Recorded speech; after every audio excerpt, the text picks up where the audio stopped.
ஒரு உத்வேகம் ஒன்று வரும். அப்படி ப்ரூவ் பண்ற அந்த பாயிண்ட் எதுல இருந்து ஸ்டார்ட் ஆகுது தெரியுமா? எந்த விஷயத்துல நம்மள கிண்டலும் கேலியுமா பேசுறாங்களோ அதே விஷயத்தை வச்சு நம்ம அதை ஒரு பாசிட்டிவா மாத்துறதுன்னு ஒண்ணு இருக்குல்ல,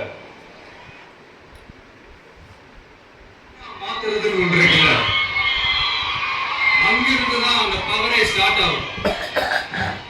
அப்படிப்பட்ட அந்த உண்மையான அந்த பவரை சொல்ற அந்த பாயிண்ட்ல இருந்து ஆரம்பிக்கலாமா?